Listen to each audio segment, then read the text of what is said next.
बिस्मिल्लाहिर्रहमानिर्रहीम। अस्सलाम वालेकुम डियर स्टूडेंट्स हमने स्टार्ट किया है बिहेवियरल साइकोलॉजी। बिहेवियरल साइकोलॉजी हमारे साथ PSN 6 सेमेस्टर का एक सब्जेक्ट है जिसका यूनिट 7 हमने स्टार्ट किया था, जो कि हमारे साथ था हेल्थ साइकोलॉजी। हेल्थ साइकोलॉजी के एक ऑब्जेक्टिव हमने क्लियर किया था, जो कि हमारे साथ था define health psychology and describe it's की एरियाज़। लेकिन की एरियाज़ में जो लास्ट की एरिया है वो हमसे बाकी रह चुका था, जो कि गवर्नमेंट एंड पॉलिसी है। तो आज का टॉपिक यहीं से स्टार्ट होगा। आइए स्टार्ट लेते हैं। स्टार्ट लेने से पहले आप लोगों से एक छोटा सा रिक्वेस्ट है कि अगर आप हमारे चैनल लेक्चर्स बाय अनाया किम्यू पे नए हैं तो हमारे चैनल लेक्चर्स बाय अनाया किम्यू को सब्सक्राइब करें, प्रेस द बेल आइकन, ताकि नेक्स्ट वीडियो का नोटिफिकेशन मिल सके। अगर वीडियो पसंद आ जाए तो वीडियो को लाइक करें, कमेंट करें और अपने दोस्तों के साथ भी शेयर करें। अच्छा स्टूडेंट्स, लिखा गया है कि गवर्नमेंट एंड पॉलिसीज़।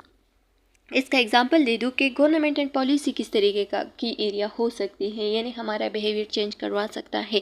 तो अगर फॉर एग्जांपल किसी स्कूल में ये पॉलिसी गवर्नमेंट पास कर दे कि मतलब एक पीरियड या एक घंटा जो है ना वो किस चीज़ के लिए होगा, खेलने कूदने के लिए होगा, बच्चों को खेलने का टाइम मिलेगा स्कूल में, ठीक है। और कुछ ऐसे खेलने के लिए कुछ सामान वगैरह लाए और स्कूल में क्या करे, वहाँ पे रख ले, ठीक है, ताकि बच्चे इससे खेलें।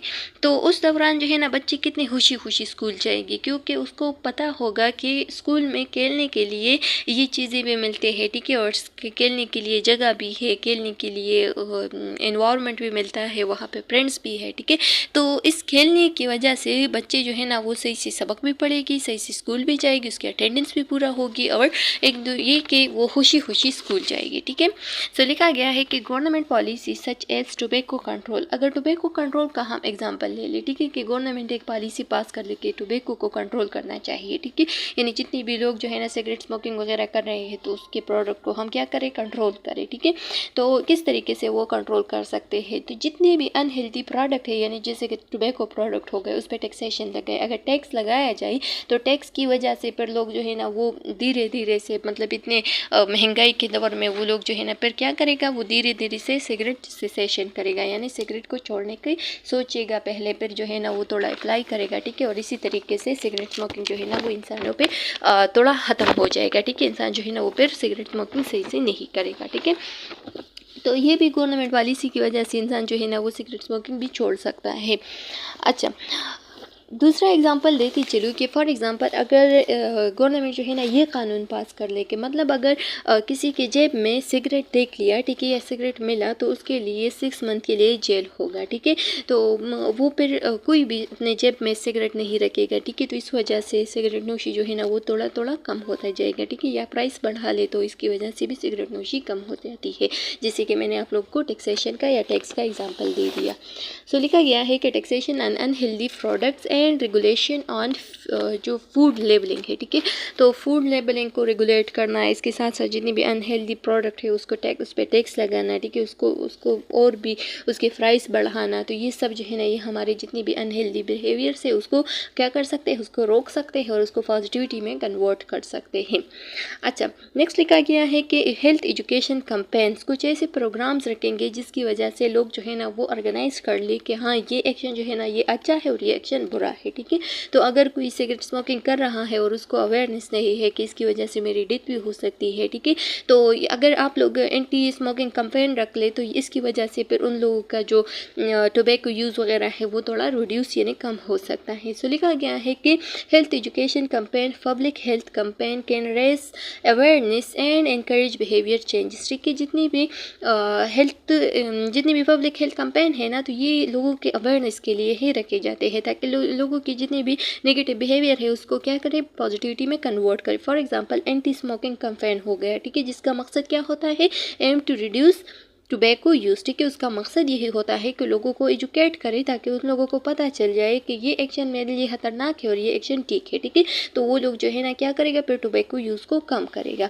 इसी तरीके से अगर आप लोगों ने देख लिया है PDA जो है ना ये हमारे साथ फूड एंड ड्रग एडमिनिस्ट्रेशन होती है। ये लोग चलते ये ज़्यादातर ये जितनी भी फूड के शॉप्स वगैरह होते हैं तो उसके पास आते हैं, ठीक है, और देखते हैं कि आया फूड में कोई मिलावट वगैरह तो नहीं है, ठीक है। और जितनी भी ये ड्रग्स वगैरह की शॉप्स वगैरह देखते हैं तो उसको क्या कर देते हैं, डायरेक्ट ही उस पर टैक्स लगाते हैं, उसको बैन करवा देते हैं, ठीक है। तो ये सब जो है ना गवर्नमेंट को चाहिए कि इस पॉलिसी को स्ट्रॉन्ग कर दें।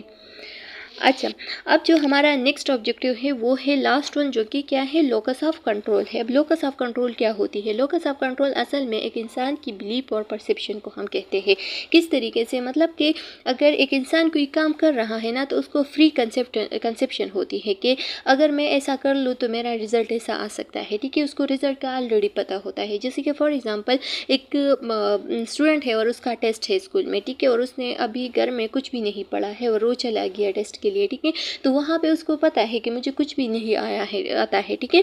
अगर नकल का चांस मिल गया तो तब मैं कुछ कर लूँगा, लेकिन अगर नकल का चांस नहीं मिला तो मैं क्या हो जाऊँगा, मैं फेल हो जाऊँगा। उसको ऑलरेडी पता है, ठीक है, उसको अपने आउटकम का पता है। तो इसको हम क्या कहते हैं? इसको हम लोकस ऑफ कंट्रोल कहते हैं।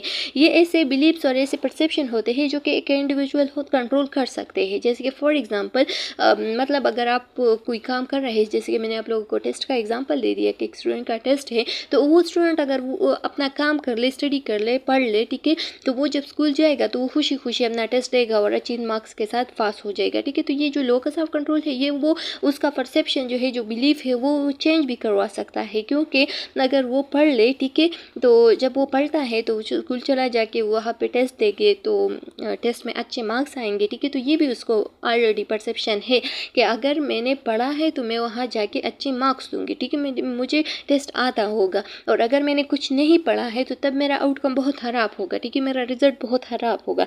तो ये ऑलरेडी उसको क्या है, उसको बिलीफ है और उसको परसेप्शन होती है। तो इसको हम क्या कहते हैं? इसको हम लोकस ऑफ कंट्रोल कहते हैं। अच्छा, तो लिखा गया है कि locus of control is a psychological concept. ये एक साइकोलॉजिकल कंसेप्ट है जो कि किस चीज़ को रेफर करती है? That refers to an individual's belief और परसेप्शन, जो कि एक इंडिविजुअल की बिलीफ और परसेप्शन को हम रेफर करते हैं। किस चीज़ के बारे में? About the extent to which they have control over an event and outcome in their life, ठीक है। ये एक ऐसा परसेप्शन होता है, एक ऐसा बिलीफ होता है जो कि आगे आने वाली ज़िंदगी में, आगे दिन में, ठीक है, जो आने वाला दिन है उसमें जो इवेंट वो इंसान कर रहा है, ठीक है, तो उसका जो आउटकम है वो खुद अपने कंट्रोल में ले सकता है, ठीक है। उस पर अपना कंट्रोल उसका होता है कि अगर वो उस काम के लिए मेहनत कर दे तो उसका रिजल्ट अच्छा होगा। लेकिन अगर वो मेहनत नहीं करेगा, ठीक है, और ऐसा ही टेस्ट देगा तो वो क्या हो सकता है? उसका टेस्ट फेल हो सकता है, उसका आउटकम खराब आ सकता है, ठीक है। एक और एग्जांपल दूंगी कि फॉर एग्जांपल हेल्थ के बारे में मैं एग्जांपल देती हूँ कि फॉर एग्जांपल कोई स्मोकिंग कर रहा है, ठीक है, और उसको अवेयरनेस नहीं है, तो तब तो उसको अपना आउटकम पता नहीं होता। लेकिन अगर किसी को अवेयरनेस है, एजुकेशन है, ठीक है, उसने बहुत सारे कैंपेन भी लिए हैं, वहाँ पे उसने बहुत सारे प्रोग्राम भी अटेंड किए हैं अबाउट सिगरेट स्मोकिंग, ठीक है, और उसको पता भी है कि अगर मैं ये स्मोकिंग करूँगा तो 3-4 साल बाद जो है ना मुझे कैंसर होना है, ठीक है, मुझे रिस्पायरेटरी डिजीज़ वगैरह लग सकती है। तो इस दौरान जो है ना उसको आउटकम पता है, ठीक है, लेकिन फिर भी वो अगर ये सिगरेट स्मोकिंग वगैरह कर रहा है तो उसको अपने इफ़ेक्ट का, अपने आउटकम का पता है कि मेरा आउटकम क्या आने वाला है, आ सकता है, ठीक है। तो इसको हम क्या कहते हैं? इसको हम लोकस ऑफ कंट्रोल कहते हैं। तो ये होती है लोकस ऑफ कंट्रोल कि ऐसा चीज़ जिसको आप लोगों को पता हो, ठीक है, कि उसका रिजल्ट ऐसा आने वाला है और आप लोगों को उस पर कंट्रोल भी हो सकता है, ठीक है, आप लोग उस चीज़ को कंट्रोल भी कर सकते हैं, लेकिन फिर भी वो काम परफॉर्म कर रहे हैं, ठीक है, और या तो उसको रोक ले और फिर भी आप लोगों का उसका जो रिज़ल्ट है उसका पता हो कि अच्छा रिज़ल्ट आने वाला है या बुरा रिज़ल्ट आने वाला है। तो इस चीज़ को हम क्या कहते हैं? लोकस ऑफ कंट्रोल कहते हैं, ठीक है। या अगर किसी का पेपर है, ठीक है, और वो जो है ना वो पेपर के लिए चला जाता है, उसको पता भी है कि कल पेपर है मेरा, लेकिन वो फिर भी नहीं पढ़ रहा है, ठीक है, और वो चला जाता है बगैर पढ़ाई पेपर देने के लिए, तो उसको ऑलरेडी उसका आउटकम का पता है कि मेरा बिलीफ है कि मैं क्या हो जाऊँगा, मैं फेल हो जाऊँगा। तो इस बिलीफ सिस्टम को हम क्या कहते हैं? इस परसेप्शन को, इस बिलीफ सिस्टम को हम कहते हैं लोकस ऑफ कंट्रोल, ठीक है। तो आप लोगों को उम्मीद है कि आप लोग को थोड़ा कुछ ना कुछ इन्फॉर्मेशन मिल गया होगा लोकस ऑफ कंट्रोल के बारे में। अब स्लाइड की तरफ चलते हैं। लिखा गया है कि it represent the degree to which people attributes the cause of an event to factor within their control. Internal locus of control and outside of their control, external locus of control. ठीक है, कुछ ऐसे effects होते हैं जो कि इंसान के खुद कंट्रोल में होते हैं, तो उसको हम क्या कहते हैं, उसको हम इंटरनल लोकस ऑफ कंट्रोल होते कहते हैं। ठीक है, यानी कुछ ऐसे वजह होते हैं। एट्रीब्यूशन किस चीज़ को कहते हैं, एट्रीब्यूट मीन के काज, ठीक है, वजह होती है। ठीक है,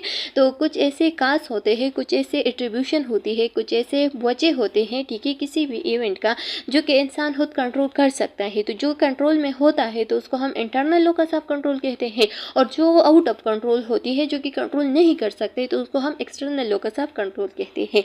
जैसे कि इंटरनल लोकस ऑफ कंट्रोल में क्या आते हैं कि फॉर एग्जांपल आपको पता हो कि कल मेरा टेस्ट है, ठीक है, और आप जो है ना उसके लिए पढ़े, तो ये जो पढ़ाई होती है ये क्या होती है, ये आपके इंटरनल लोकस ऑफ कंट्रोल में आती है कि आपने उसी चीज़ को, इस इवेंट को, उसकी वजह को मालूम किया, ठीक है, कि कल टेस्ट है, इस वजह से मैं पढ़ाई करूँगा और मैं अच्छे मार्क्स लूँगा। ठीक है, तो आपको आउटकम का अब पता चला ना कि अब मतलब मैं अच्छे मार्क्स लूँगा क्योंकि मुझे पता है कि मैंने कितना पढ़ा है। ठीक है, मैं कितने हद तक पढ़ चुका हूँ और कितने हद तक पढ़ सकता हूँ और मेरे कितना रिजल्ट आ सकता है, तो ये चीज़ आप लोगों को ऑलरेडी पता है, तो इसको हम क्या कहते हैं, इस चीज़ को आपने कंट्रोल किया, तो ये इंटरनल लोकस ऑफ कंट्रोल हो गया।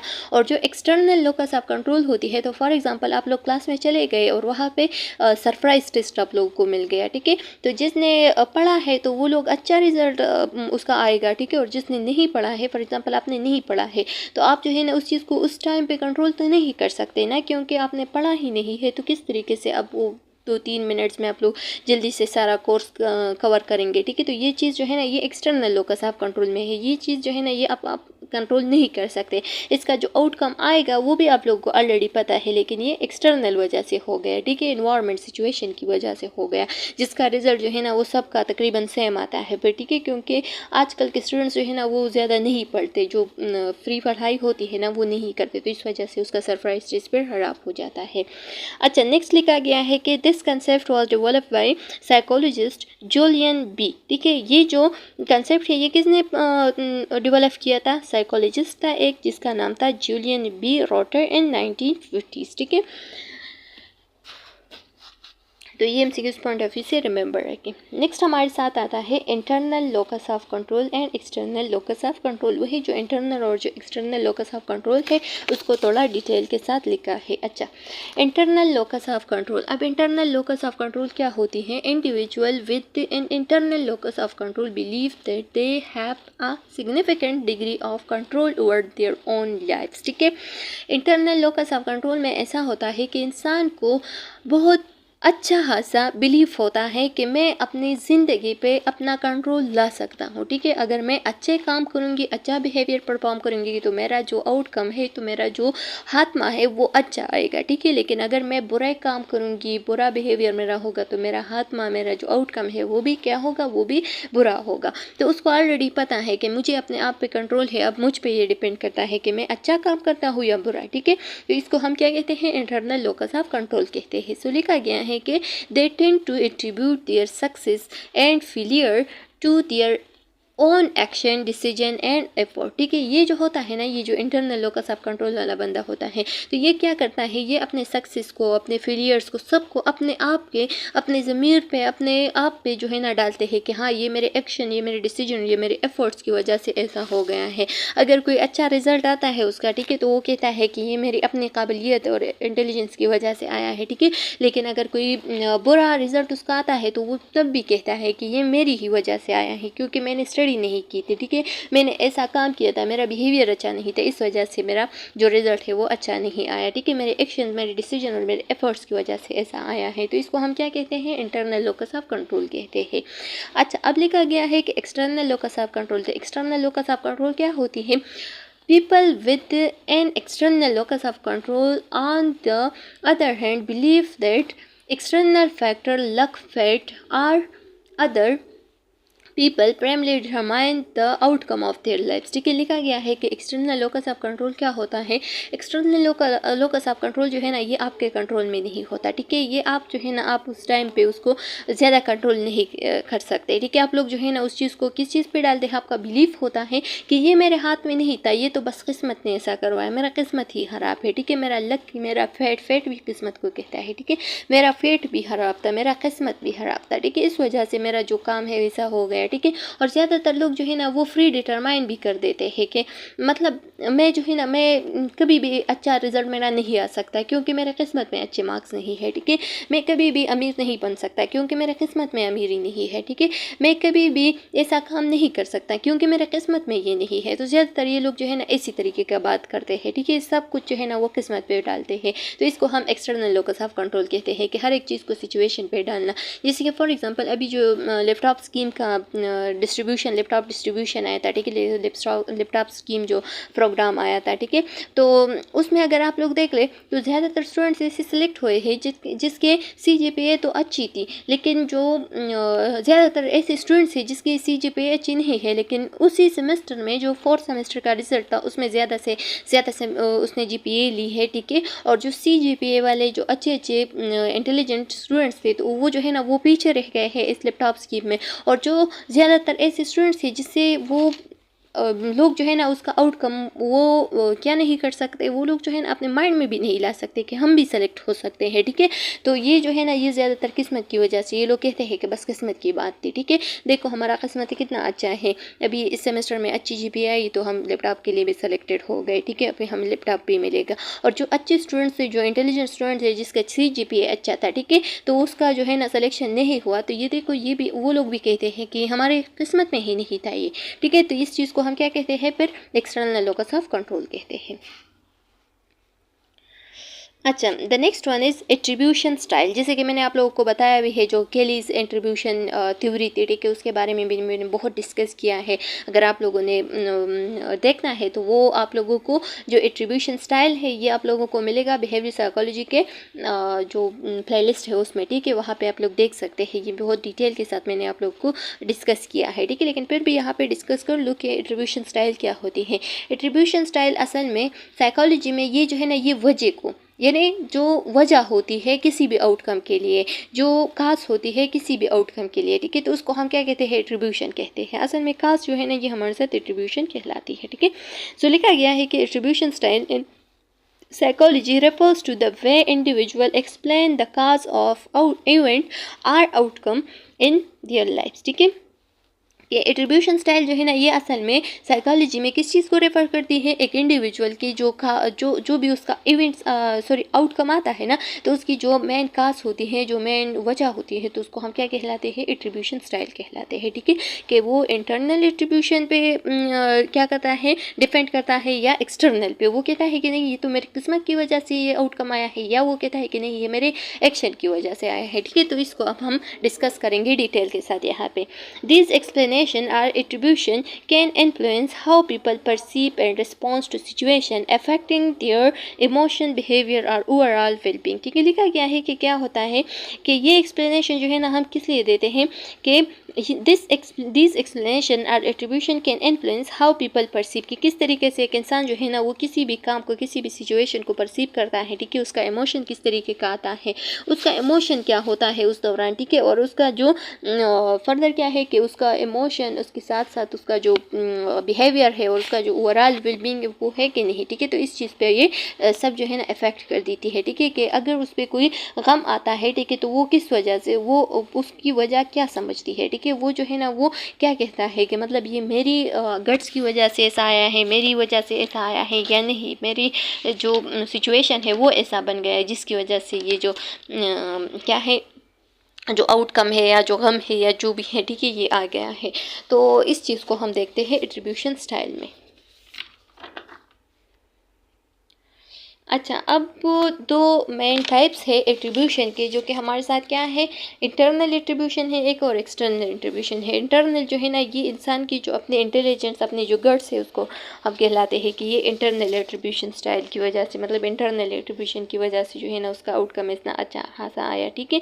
और जो एक्सटर्नल एट्रीब्यूशन होती है तो ये जो है ना इंसान ज़्यादातर लक पे डालते हैं कि बस किस्मत में ही लिखा था, ठीक है, ऐसा जो हो गया है तो ये किस्मत की वजह से हो गया। अगर मैं टेस्ट में टॉप कर गया, ठीक है, तो ये मेरी किस्मत की वजह से हो गया है, ठीक है। अगर मैं टेस्ट में फेल भी हो गया तो ये भी किस्मत की वजह से हो गया है, ठीक है। तो इसको हम एक्सटर्नल एट्रीब्यूशन कहते हैं। सो लिखा गया है कि internal attribution when people attributes an event to their own qualities, abilities और action, they make an internal attribution. Internal attribution में ऐसा होता है कि जब एक इंसान जो है ना वो अपने जितनी भी इवेंट्स है उसका जो आउटकम है वो अपनी ओन क्वालिटी, एबिलिटीज़ और एक्शन की वजह से वो समझता है कि मतलब कि ये मेरी क्वालिटी, ये मेरी एबिलिटी और ये मेरे एक्शन की वजह से ऐसा आया है, ठीक है। ज़्यादातर लोग ऐसे होते हैं कि जब वो सक्सीड करते हैं तो वो कहते हैं कि ये मेरी अपनी गट्स की वजह से, अपनी ही काबिलियत की वजह से ऐसा आया है, ठीक है। और ज़्यादातर लोग ऐसे होते हैं कि वो जब वो फेल हो जाते हैं ना तो वही लोग जो है ना फिर क्या कहते हैं कि मतलब ये तो बस किस्मत में लिखा था। लेकिन जब वो अच्छा काम का परफॉर्म करता है तो वो कहता है कि ये मेरी अपनी इंटेलिजेंस की वजह से ऐसा हो गया है, ठीक है। तो इंटरनल और एक्सटर्नल, कुछ लोगों में इंटरनल और एक्सटर्नल दोनों एट्रीब्यूशन एट अ टाइम पाए जाते हैं, ठीक है। अच्छा, for example if someone succeed on a test and believe it's because of their intelligence and hard working, they are making an internal attribution, ठीक है। अगर कोई टेस्ट में टॉप करता है, सक्सीड होता है, ठीक है, तो वो उसका बिलीव क्या होता है इंटरनल एट्रीब्यूशन में, उसका बिलीव ये होता है कि ये मेरी इंटेलिजेंस, मेरी हार्ड वर्किंग की वजह से मैंने टॉप कर दिया, ठीक है। और इस चीज़ को फिर हम इंटरनल एट्रीब्यूशन में डालते हैं। एक्सटर्नल में लिखा गया है कि an individual attribute to the cause of an event to factor outside of themselves, ठीक है, such as luck, chance or situational factor. कुछ ऐसे लोग होते हैं कि वो जब भी कोई काम परफॉर्म करता है, ठीक है, और उसका रिजल्ट अगर अच्छा आया है या बुरा आया है, जो भी आया है, ठीक है, तो वो क्या कहता है, वो कहता है कि बस ये तो किस्मत की वजह से, या मेरा चांस लग गया, ठीक है, या जो है ना ये सिचुएशन फैक्टर, मतलब वहाँ पे सिचुएशन ऐसा बन गया जिसकी वजह से ये काम हो गया मुझसे, ठीक है। तो ये जितनी भी वजह होती है किसी भी इवेंट का, तो वो फिर क्या डालते हैं, वो किस्मत पे या चांस पे या सिचुएशन पे डालते हैं, ठीक है, कि वहाँ का इन्वायरमेंट ऐसा बन गया कि मैंने ये काम कर दिया, ठीक है। तो ये हमारे साथ फिर एक्सटर्नल एट्रीब्यूशन में आते हैं। They are making an external attribution. For example if someone fail, for example अगर कोई फेल हो गया किसी भी टेस्ट में, ठीक है, या कोई ऐसे क्वेश्चन आए थे जो कि डिफिकल्ट थे, ठीक है, तो वो क्या कहता है, वो ये कहता है कि मतलब ये मेरे ओन एबिलिटी की वजह से नहीं, बल्कि ये वहाँ पे सिचुएशन ऐसा बन गया, या वहाँ पे या इस टेस्ट में मेरा किस्मत ही नहीं था, ठीक है, मेरा किस्मत खराब था, इस वजह से मैंने ये टेस्ट फेल कर दिया, ठीक है। वो ये नहीं देखता कि मैंने स्टडी नहीं की थी या मैंने वो क्वेश्चंस नहीं देखे थे जो कि पेपर में आ रहे थे, ठीक है, तो इस वजह से, बल्कि वो क्या कहता है कि बस किस्मत ही खराब है, ठीक है, बस ये सिचुएशन ऐसा बन गया कि बस मुझसे नहीं हो पाया, ठीक है। तो ये जो है ना ये हमारे साथ एक्सटर्नल एट्रीब्यूशन में फिर आते हैं। तो आप लोगों को डिफरेंस का भी पता चल गया कि एक्सटर्नल और इंटरनल में क्या डिफरेंस है। अच्छा, फर्दर टू मोर टाइप्स है जो कि हमारे साथ क्या है, स्टेबल एंड अनस्टेबल है। आप लोगों को इसके नाम से सेल्फ एक्सप्लेनेटरी वर्ड्स है, ठीक है, इससे भी पता चल गया होगा कि स्टेबल डिस्ट्रीब्यूशन कौन सी होती है और अनस्टेबल डिस्ट्रीब्यूशन कौन सी होती है, ठीक है। तो स्टेबल डिस्ट्रीब्यूशन जो है ना ये कैसी डिस्ट्रीब्यूशन होती है जो कि फिक्स्ड होती है, ठीक है, जो कि चेंज नहीं होती। और जो अनस्टेबल है तो वो इवेंट्स के साथ साथ चेंज होता जाता है, ठीक है। ये अनस्टेबल जो है ना ये टेम्परेरी होता है और चेंजेबल होता है, ठीक है, ये आप लोगों ने रिमेंबर रखना है। अच्छा, तो लिखा गया है कि स्टेबल एट्रीब्यूशन, अब स्टेबल डिस्ट्रीब्यूशन क्या होती है कि if someone believes that the cause of in event is enduring and unlikely to change, they are making a stable attribution। इसमें क्या होता है कि इसमें ज़्यादातर जो लोग होते हैं उसका जो क्या होता है, जो काज होता है, ठीक है, जो कि मतलब वो समझते हैं कि मतलब मेरे ये आउटकम जो आया है ये इस काज की वजह से आया है, ठीक है। तो वो जो काज बनाता है, जो उसकी वजह बनाती है, तो उसका बिलीफ जो है ना वो बिल्कुल फिक्स्ड होता है, ठीक है, वो चेंज नहीं होता। अगर वो समझता है कि ये जो काज है ये बदकिस्मती की वजह से आया है तो वो बस यही है समझेगा, वो अपना एट्रीब्यूशन जो है ना वो चेंज नहीं करेगा, ठीक है। जैसे कि for example attribution making, attributing a failed relationship to the belief that I always bad in relationship, ठीक है। जैसे कि फॉर एग्जांपल अगर किसी का रिलेशनशिप बैड चल रहा है, ठीक है, या फेल्ड हो गया है, तो वो हमेशा यही कहता है कि बस मेरी किस्मत में ही रिलेशनशिप नहीं है, मैं हमेशा ही बदकिस्मत रहा हूँ रिलेशनशिप में, ठीक है, मेरा रिलेशनशिप कभी भी नहीं चलता क्योंकि मेरा किस्मत ही ख़राब है। तो ये उसका स्टेबल एट्रीब्यूशन होता है, ये चेंज नहीं होता, ये बस उसका एक फ़ायदेदार एट्रीब्यूशन होता है, ये बस इसी वजह से ही मेरा जो रिज़ल्ट है वो इस वजह से आया है, ठीक है। और जो अनस्टेबल होता है तो वो चेंज होता जाता है। जैसे कि लिखा गया है कि when individual attribute the cause of in event, अगर एक इंडिविजुअल किसी भी इवेंट का कोई काज समझता है, ठीक है, to factor that are temporary or unchangeable, ठीक है, जो कि चेंजेबल या टेम्परेरी है, कि अगर ऐसा होता तो ये ऐसा होता, ठीक है, अगर ये ऐसा मैंने ऐसा काम करता तो ये इसका रिजल्ट जो है ना वो ऐसा आता, ये मेरे पुअर परफॉर्मेंस की वजह से हुआ है, ठीक है। तो ये जो है ना ये रिजल्ट चेंज करवा सकता है अगर वो ऐसा काम करता है, ठीक है। तो ये जो चीज़ जो है ना ये अनस्टेबल होती है, मतलब कि वो टेम्परेरी फैक्टर समझता है, ठीक है। They are making an unstable attribution, for example attributing a single for performance is a sport game to feeling tired, ठीक है। जैसे कि फॉर एग्जांपल अगर किसी का कोई भी गेम चल रहा है, ठीक है, तो उस गेम में अगर एक दिन उसने बैड परफॉर्मेंस किया तो वो समझता है कि ये मेरे बैड परफॉर्मेंस की वजह से ऐसा रिजल्ट आया है, कल मैं अच्छा परफॉर्मेंस करूँगा तो मेरा रिजल्ट अच्छा आएगा फिर, ठीक है। तो ये जो है ना ये चेंज होता जाता है, ये नहीं कहता कि नहीं बस मेरे किस्मत में ही ये नहीं है, ठीक है, मेरे किस्मत में ही खेल में जीतना नहीं लिखा है, ये नहीं कहता, बल्कि वो क्या कहता है कि ये मेरी अपनी अंदर की जो एबिलिटी है उसकी वजह से ऐसा हुआ है, ठीक है, मुझ में इतनी एबिलिटी नहीं थी जिसकी वजह से मैं फास्ट कर सकता, ठीक है, मेरा गेम जो है ना वो अच्छा जाता, मैं टायर्ड फील कर रहा था इस वजह से मेरा जो गेम है वो खराब हो गया, अगर मैं फ्रेश होता तो मेरा गेम अच्छा होता फिर, ठीक है। तो इसको हम क्या कहते हैं, अनस्टेबल एट्रीब्यूशन। अनस्टेबल मतलब कि स्टेबल नहीं रहता, ठीक है, टाइम के साथ साथ ये चेंज होता जाता है। अच्छा, अब नेक्स्ट जो है ना वो है कंट्रोलेबल एंड अनकंट्रोलेबल एट्रीब्यूशन। तो इसका भी आप लोगों को नाम से पता चल गया होगा कि कंट्रोलेबल और अनकंट्रोलेबल का क्या मतलब है, ठीक है। कंट्रोलेबल जो कि हमारे कंट्रोल में होते हैं, कुछ ऐसे काम होते हैं जो कि हमारे कंट्रोल में होते हैं, हम उसको कंट्रोल कर सकते हैं, लेकिन कुछ ऐसे काम होते हैं जो कि हम कंट्रोल नहीं कर सकते, ठीक है, जिसमें हमारा कोई भी कंट्रोल उस पर नहीं चलता, तो उसको हम अनकंट्रोलेबल एट्रीब्यूशन पर कहते हैं। सो लिखा गया है कि कंट्रोलेबल एट्रीब्यूशन, अच्छा, controllable attribution, if someone attribute an event to factor they believe they can't control or influence, they are making a controllable attribution. For example, attributing succeed in a job interview to effective preparation and communication skill is a controllable attribution. ये एक ऐसा attribution होता है, एक ऐसा वजह जो कि हम अगर चेंज कर ले, ठीक है, तो फॉर एग्जांपल हम अपना बिहेवियर चेंज कर ले, हम अपना लैंग्वेज जो है ना वो अच्छा बना ले, ठीक है, हम अपना कम्युनिकेशन स्किल अच्छा करें, ठीक है, एक इफेक्टिव कम्युनिकेशन स्किल हमको आता हो, तो तब जो है ना हमारा सिचुएशन क्या हो सकता है, हमारा आउटकम जो है ना वो क्या हो सकता है, वो चेंज हो सकता है, ठीक है, वो हमारे कंट्रोल में है।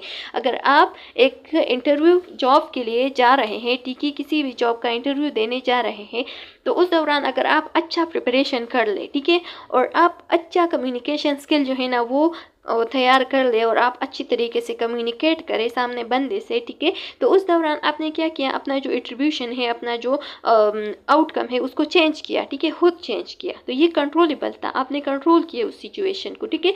लेकिन अगर आप किसी ऐसी जगह पे चले गए, ठीक है, जो कि बस एक्सीडेंटली हो गया, ठीक है, जो कि आपके कंट्रोल में नहीं था, ठीक है, ये एकदम जो है ना आपसे वो काम हो गया, तो ये जो है ना ये अनकंट्रोलेबल होती है। जैसे कि लिखा गया है कि when individual attribute the cause of an event factor beyond their control they are making an uncontrollable, ऐसे सिचुएशन जो कि उसके कंट्रोल के क्या ना हो, उसके कंट्रोल में ना हो, ठीक है, और वो काम कर ले या वो उससे वो काम करवाया जाए, तो उसको हम क्या कहते हैं, उसको हम अनकंट्रोलेबल एट्रीब्यूशन कहते हैं। For example attributing a car accident in to ICY रोड, ठीक है, किसी रोड पे किसी से एक्सीडेंट हो गया, ठीक है, तो ये सिचुएशन जो है ना ये ऐसा मतलब फॉर एग्जांपल किसी का एक्सीडेंट है, ठीक है, और वो उसका जो कार है उसका क्या है, ब्रेक जो है ना वो फेल हो गया है, तो उस दौरान जो है ना आप उसी कार को नहीं रोक सकते क्योंकि उसका ब्रेक फेल हो गया है, तो ये चीज़ जो है ना ये आपके कंट्रोल में फिर नहीं रहता, तो इस वजह से आपका जो रिजल्ट है वो ख़राब आ गया, ठीक है, क्योंकि वो आपके कंट्रोल में नहीं था, तो इसी चीज़ को हम क्या कहते हैं, अनकंट्रोलेबल एट्रीब्यूशन। कुछ ऐसे सिचुएशंस होते हैं जो कि हमारे कंट्रोल में नहीं रहते, जैसे कि फॉर एग्जांपल किसी का कार है वो बड़े पहाड़ से क्या हो रहा है, गिर रहा है, ठीक है, और वो बस उसकी रवानगी हो गई है, गिरने की रवानगी हो गई है, तो जब वो गिरने की रवानगी हो गई है तो तब आप उसको नहीं रोक सकते, ठीक है। आपके रोकने में, आपके कंट्रोल में कुछ भी नहीं रहता, क्योंकि उसकी जो गिरना है वो रवान हो गया है, ठीक है। तो इस दौरान इसको हम क्या कहते हैं, इसी सिचुएशन को हम अनकंट्रोलेबल एट्रीब्यूशन कहते हैं, कि मतलब इसको हम कंट्रोल नहीं कर सकते। अब कुछ लिखा गया है कि role of attribution style. Attribution style can significantly affect an individual emotion, motivation and behaviour. Attribution style जो है ना, ये किस चीज़ पे अफेक्ट करती है, तो इसका जो सारा इफेक्ट होता है, जो असर होता है, तो एक इंडिविजुअल की इमोशन, मोटिवेशन और बिहेवियर पे होता है। Here are some ways in which different attribution style can affect people. यहाँ पे कुछ ऐसे वेज है जो कि डिफरेंट एट्रीब्यूशन स्टाइल है, जो कि इंसान को क्या कर सकता है, उस पर अफेक्ट डाल सकता है। जैसे कि पॉजिटिव एट्रीब्यूशन स्टाइल हो गया, ठीक है। पॉजिटिव एट्रीब्यूशन स्टाइल में क्या लिखा है कि individual with a positive attribution style tend to make internal stable and controllable attribution for positive events, ठीक है। कुछ ऐसे इवेंट्स होते हैं जो कि पॉजिटिव इवेंट्स होते हैं, मतलब कि उसका आउटकम जो है ना वो पॉजिटिव आता है, जिस फॉर एग्जांपल सक्सेस हो गया, ठीक है, ये पॉजिटिव आउटकम है ना। तो कुछ ऐसे आउटकम होते हैं जो कि पॉजिटिव होते हैं। Individual with a positive attribution style tend to make internal stable and controllable attribution, जिसमें एक इंडिविजुअल जो है ना वो किस चीज़ को यूज़ करे, वो समझे कि ये मेरी इंटरनल एबिलिटी की वजह से, स्टेबिलिटी की वजह से और कंट्रोलेबिलिटी की वजह से ये जो आउटकम है ये आ गया है, ठीक है। उसका काज जो है ना वो ये समझता है, तो इसको हम क्या कहते हैं, इसको पर हम पॉजिटिव एट्रीब्यूशन स्टाइल में डालते हैं, ठीक है, कि उसका आउटकम जो है ना वो पॉजिटिव आ गया है। और कुछ ऐसे इवेंट्स होते हैं जिसका रिजल्ट जो है ना वो नेगेटिव आता है, ठीक है, जो पॉजिटिव नहीं आता, जैसे कि वो फिर समझता है कि ये तो एक्सटर्नल इन्वायरमेंट की वजह से, मतलब ऐसा सिचुएशन बन गया जिसकी वजह से मैं फेल हो गया, ठीक है, इसी तरीके का वो समझता है, मेरा किस्मत में नहीं था, अनस्टेबल था, अनकंट्रोलेबल था, ठीक है, तो इसकी वजह से जो रिजल्ट है वो ऐसा आ गया। तो इसको हम फिर क्या कहते हैं, नेगेटिव इवेंट्स में डालते हैं, ठीक है। This style is associated with resilience, higher self esteem and better mental health, ठीक है। और ये जो स्टाइल है ये रेजिलियंस किस चीज़ को कहते हैं, लचक को कहते हैं, ठीक है। इंसान में लचक है कि जब वो एक बार फेल हो जाता है तो उसमें इतना पॉजिटिविटी है कि वो दोबारा उठकर ट्राई कर सकता है, ठीक है, वो ट्राई अगेन करता है। तो ये हमारे साथ पॉजिटिव एट्रीब्यूशन इस वजह से इसको दिया है कि जब पॉजिटिव एट्रीब्यूशन में इंसान में होती है ना, तो वो क्या समझता है, वो सिचुएशन को तो नेगेटिव कामों के लिए समझता है, लेकिन फिर भी उसमें इतने गट्स होते हैं कि वो दोबारा से उठकर वो काम दोबारा परफॉर्म करे और अपने बेस्ट होने की कोशिश करता है, ठीक है। इंसान में हायर सेल्फ स्टीम होता है इसमें, ठीक है, पॉजिटिव एट्रीब्यूशन स्टाइल में। और दूसरा ये कि वो बेटर मेंटल हेल्थ होता है, उसका मेंटल हेल्थ भी अच्छा होता है। लेकिन नेगेटिव एट्रीब्यूशन में क्या होता है, people with a negative attribution style tend to make negative attribution for both positive and negative events। इसमें जो पॉजिटिव इवेंट्स है यानी वो जब सक्सीड भी होता है तो वो समझता है कि बस ये किस्मत की वजह से हो गया, ठीक है। तो हर एक इवेंट्स को वो किस चीज़ का रिजल्ट देता है, नेगेटिव एट्रीब्यूशन देता है, नेगेटिव वो काज देता है, ठीक है। For example they may attribute their succeed to luck and their failure to personal incompetencies, ठीक है। वो क्या समझता है कि मतलब अगर मैं सक्सेसफुल हो गया हूँ, ठीक है, कि मतलब जो वो कामयाब होता है तो वो समझता है कि ये मेरे लक की वजह से हो गया, ठीक है, मेरा किस्मत में लिखा था, ठीक है, मेरी तकदीर में लिखा था, मेरी किस्मत में लिखा था कि ऐसा होना है, ठीक है। लेकिन जब वो फेल हो जाता है तो फिर वो अपने आप को कोसता है कि ये मेरी वजह से ऐसा हो गया, ठीक है, मुझ में इतनी एबिलिटी नहीं है, मैं तो किसी भी काम का नहीं हूँ, ठीक है। अपने आप को पे बुरा भला कहते हैं और अपने आप को जो है ना उस चीज़ के लिए क्या समझते हैं, डिफरेंट मतलब उस चीज़ के लिए वो अपने आप को खड़ा करता है कि ये मेरी वजह से ऐसा काम हो गया है, ठीक है। तो ये जो है ना ये नेगेटिव एट्रीब्यूशन में फिर आता है। और जो पॉजिटिव होता है तो उसमें जब कोई भी वो फेल हो जाता है तो वो कहता है कि ये तो बस किस्मत की वजह से मैं फेल हो गया, लेकिन जब वो पास हो जाता है, वो अच्छा रिजल्ट लाता है, तो वो क्या समझता है कि ये मेरी ही एबिलिटी और मेरी ही इंटेलिजेंस और मेरी ही गट्स की वजह से मैं पास हो गया, ठीक है। तो वो पॉजिटिव इस वजह से कहलाता है। और नेगेटिव जो है ना ये इस वजह से कहलाता है क्योंकि यहाँ पे जब अच्छा आउटकम आता है तो वो कहता है कि बस ये तो किस्मत में लिखा था, लेकिन जब उसका पॉजिटिव अच्छा रिजल्ट आता है तो वो कहता है कि अच्छा, अगर नेगेटिव रिजल्ट आता है तो वो कहता है कि ये क्या था, ये मेरी वजह से हो गया, ठीक है। इसका जो सेल्फ स्टीम होता है वो लो होता है, डिप्रेशन में ज़्यादातर होते हैं, और वो हेल्पलेसनेस अपने आप को समझता है, ठीक है। हर जगह पे हेल्पलेसनेस होता है, वो कहता है कि मेरी हेल्प के लिए कोई भी नहीं है। डिप्रेशन एंड लर्न हेल्पलेसनेस का क्या मतलब है? In case of chronic negative attribution, जब किसी का क्रोनिक नेगेटिव एट्रीब्यूशन चल रहा है, ठीक है, उसका एट्रीब्यूशन स्टाइल जो है ना वो बहुत ज़्यादा अरसे से नेगेटिव है, तो तब इंसान जो है ना वो हेल्पलेसनेस डेवलप करता है, ठीक है। उसमें हेल्पलेसनेस आता है, मतलब उसका बिलीफ ये होता है कि मुझे किसी चीज़ पे कंट्रोल नहीं है, ठीक है, मैं किसी चीज़ को भी कंट्रोल नहीं कर सकता, मेरा कोई हेल्प के लिए भी नहीं है, ठीक है। और इसी चीज़ की वजह से वो फिर डिप्रेशन में भी चला जाता है। अच्छा, अब नेक्स्ट हमारे साथ है role of locus of control and distribution style in serving as protective measure for psychological health, ठीक है। साइकोलॉजिकल हेल्थ के लिए जो प्रोटेक्टिव मेजर है, ठीक है, कि किस तरीके से हम साइकोलॉजिकल हेल्थ को इम्प्रूव कर सकते हैं, किस तरीके से उसको हम प्रोटेक्ट कर सकते हैं, तो उसके लिए जो locus of control and distribution style है तो वो कौन कौन से हैं। तो लिखा गया है कि locus of control and distribution style can both play important role in protecting and promoting psychological health. Psychological health को promote करने के लिए और protect करने के लिए दोनों attribution style और locus of control बहुत बहुत important role play करता है, ठीक है। They influence how individual perceive and response to event in their lifes, ठीक है। ये जो है ना ये क्या करता है, ये अफेक्ट कर देता है एक इंडिविजुअल के परसेप्शन और उसके बिलीव पे, ठीक है, कि वो किस तरीके से किसी भी काम को, किसी भी इवेंट को किस तरीके से परसेप्शन देता है, ठीक है। वो किस तरीके का वो समझता है कि ये मेरी अपनी एबिलिटी की वजह से हुआ है या नहीं, वो समझता है कि ये एक्सटर्नल यानी जो लक है उसकी वजह से हुआ है, ठीक है। We can have a significant effect on their mental well-being, ठीक है। तो ये जो है ना ये जो locus of control और ये जो attribution style है, तो ये बहुत बहुत significant effect उस पर डाल सकता है उसके mental health पे, ठीक है, कि उसका mental health जो है ना वो किस तरीके का है। तो जो भी mental health उसका है, अगर अच्छा है या बुरा है, तो ये locus of control और attribution style की वजह से है। Here's a deeper understanding of how these factors serve as a protective measure for psychological health. So लिखा गया है कि role in psychological health internal locus of control का, ठीक है। इंटरनल लोकस ऑफ कंट्रोल का अब क्या रोल है हमारी साइकोलॉजिकल हेल्थ पे। इन internal locus of control is often associated with better psychological health and wellbeing, ठीक है। कि अगर हम देख लें इंटरनल लोकस ऑफ कंट्रोल को देख लें, तो जिस इंसान में भी इंटरनल लोकस ऑफ कंट्रोल हो तो वो उसका जो हेल्थ होता है साइकोलॉजिकल हेल्थ, ठीक है, तो वो बेटर होता है, ठीक है। और जिसमें इंटरनल लोकस ऑफ कंट्रोल हो तो वो थोड़ा बेटर नहीं होता है, ठीक है। This is because individual with an internal locus of control tend to take personal responsibilities for their action, क्योंकि यहाँ पे इंसान जो है ना वो अपने एक्शन के लिए अपने आप को रिस्पॉन्सिबल समझता है कि अगर मैं अच्छा हूँ, अगर मेरा रिजल्ट अच्छा आता है, अगर मैं कामयाब हूँ आज, तो ये मेरी ही वजह से हूँ, ठीक है, क्योंकि मुझ में इतनी एबिलिटी थी, क्योंकि मैं इंटेलिजेंट था, ठीक है। And decision leading to a sense of empowerment and self determination, ठीक है, उसमें सेल्फ डिटर्मिनेशन और एम्पावरमेंट जो है ना वो आ जाती है।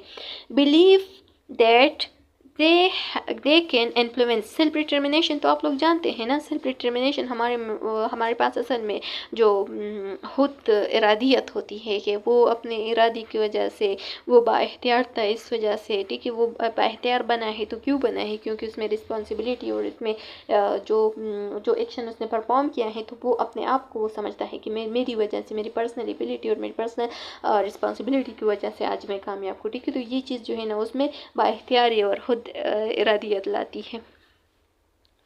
Here a deeper understanding of how these factors are protective measure of belief that they can influence and shape their own future through their choice and effort, fostering motivation and resilience, ठीक है।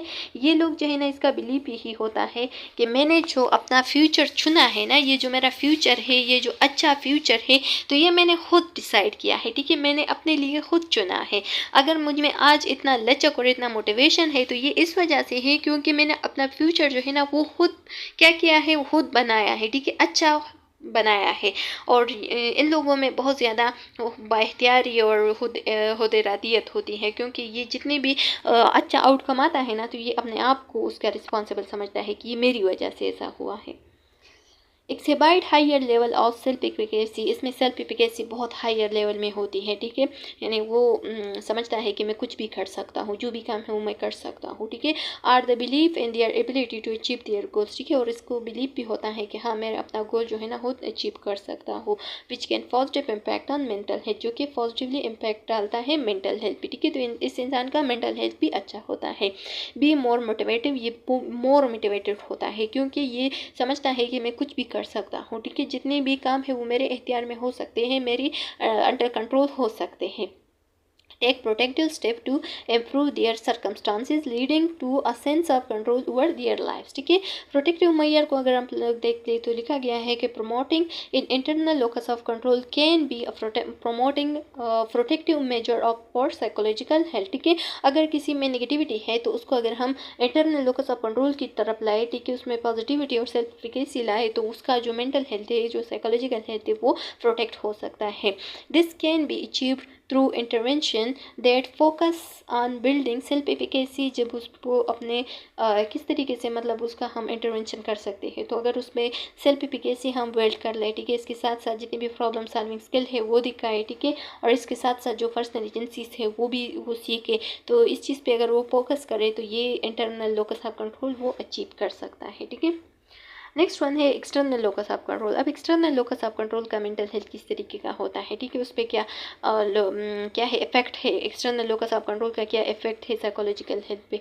सो लिखा गया है कि while in external locus of control is not inherently determined, ठीक है, detrimental, कि ये जो एक्सटर्नल लोकस ऑफ कंट्रोल है ना ये आपको वरासत में नहीं मिलता, बल्कि ये आगे ज़िंदगी में अगर कोई इम्प्रूवमेंट उसमें लाना चाहते हैं तो वो भी चेंज कर सकता है, ठीक है, मतलब ये भी चेंज हो सकता है, इंटरनल लोकस ऑफ कंट्रोल की तरफ जा सकता है, लेकिन अगर कोई चेंज करना चाहे, ठीक है।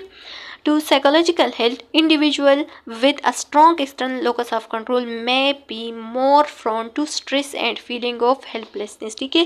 जितने भी लोग होते हैं internal external locus of control, तो मैंने आप लोगों को बताया ना कि इसमें ज़्यादातर जो हेल्पलेसनेस और जो मेंटल हेल्थ है वो अच्छा नहीं होता, स्ट्रेस एंजाइटी डिप्रेशन वगैरह की तरफ ये लोग ज़्यादा प्रोन होते हैं, ठीक है, क्योंकि ये समझते हैं कि मतलब जो भी गलत काम होता है वो मेरी वजह से होता है और जो भी सही काम होता है वो लक की वजह से होता है, ठीक है। तो ये जो है ना ये चीज़ उसका जो मेंटल हेल्थ है उस पर बहुत इफेक्ट डालता है। तो एक्सटर्नल लोकस ऑफ कंट्रोल का बहुत ज़्यादा इफेक्ट है साइकोलॉजिकल हेल्थ पे, जो कि डिप्रेशन एंजाइटी वगैरह की तरफ लीड करता है।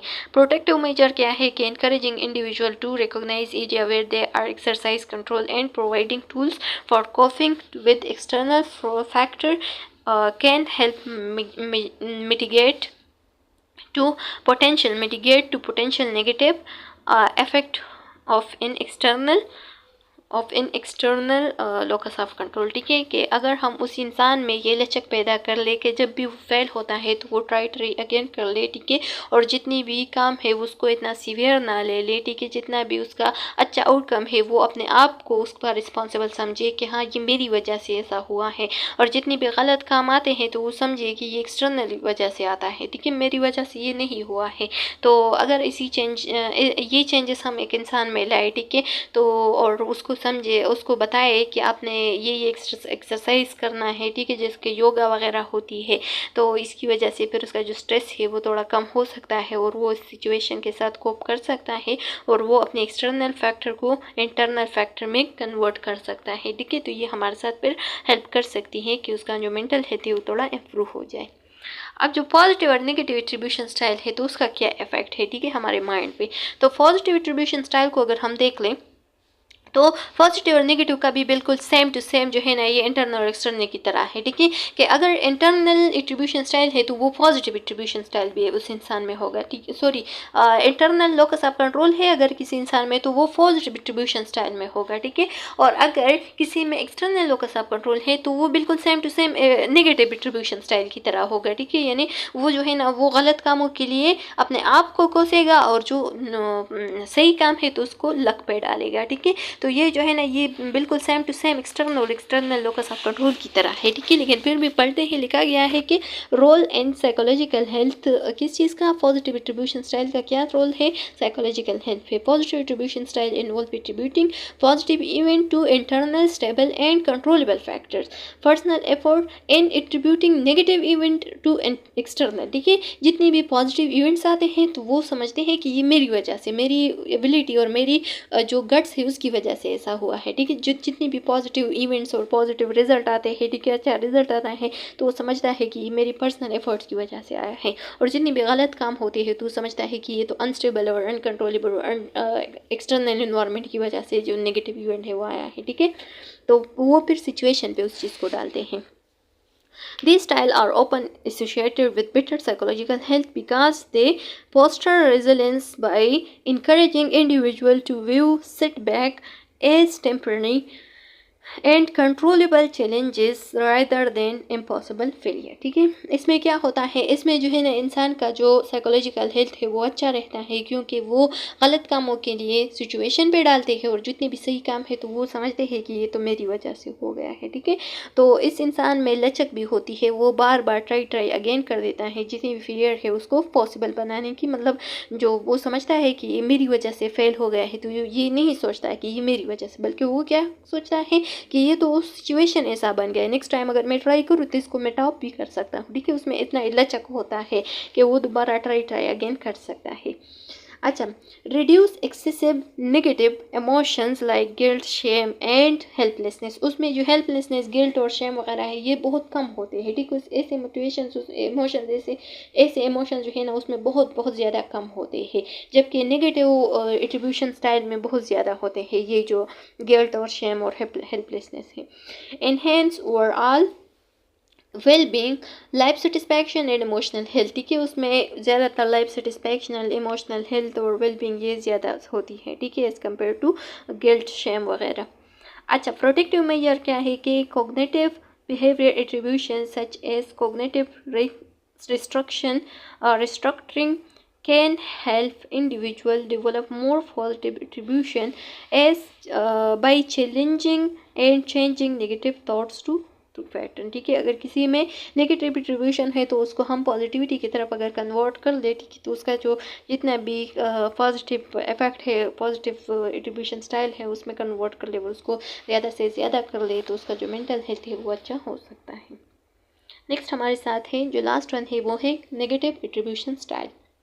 नेगेटिव एट्रीब्यूशन स्टाइल में लिखा गया है कि रोल इन साइकोलॉजिकल हेल्थ, इसका क्या रोल है साइकोलॉजिकल हेल्थ पे कि negative attribution style involve making negative attribution for both positive and negative events. जितने भी इवेंट्स आते हैं चाहे वो सक्सेसफुल हो या चाहे वो क्या हो, वो गलत रिजल्ट हो, ठीक है, उसका बैड रिजल्ट आया हो, तो जब उसका सक्सीड आता है, सक्सेसफुल वो हो जाता है तो समझता है कि ये तो लक की वजह से हो गया है, ठीक है, किस्मत में लिखा था मेरा सक्सेसफुल होना। लेकिन जब वो फेलियर बन जाता है तो वो कहता है कि ये मेरे पर्सनल इनकम्पिटेंसी की वजह से, मतलब मैं इतना कम्पिटेंट नहीं हूँ, मैं नाअहली की वजह से, मेरी नाअहली की वजह से, मेरी क्या है, मेरी नाकाबिली की वजह से, मैं नाकाबिल हूँ, ठीक है, इस वजह से ये जो फेलियर है ये मैं हो गया हूँ, ठीक है। और इन लोगों का जो सेल्फ स्टीम है वो बहुत लो होता है, डिप्रेशन में होते हैं, लर्न हेल्पलेसनेस। प्रोटेक्टिव मेजर क्या है कि intervention strategies such as cognitive behaviour therapy, इन लोगों का हम कॉग्निटिव बिहेवियर थेरापी के जरिए से पॉजिटिविटी की तरफ ले चलते हैं, ठीक है। Can help individual with negative attribution style reframe there thinking and develop more adaptive attribution pattern, this promote better mental health outcome, ठीक है। तो इसकी वजह से फिर उसका जो मेंटल हेल्थ है वो थोड़ा अच्छा हो सकता है। अच्छा, समरी में क्या है वही चीज़ दोबारा से बताए हैं कि इन summary locus of control and attribution style can serve as protective measure for psychological health when they promote a sense of personal agency, empowerment, adaptive thinking and resilience। अगर किसी इंसान में agency, empowerment, adaptive thinking and resilience आ जाए तो उसका mental health अच्छा होगा, लेकिन ये ना हो तो तब उसका मेंटल हेल्थ जो है ना वो नेगेटिव होगा।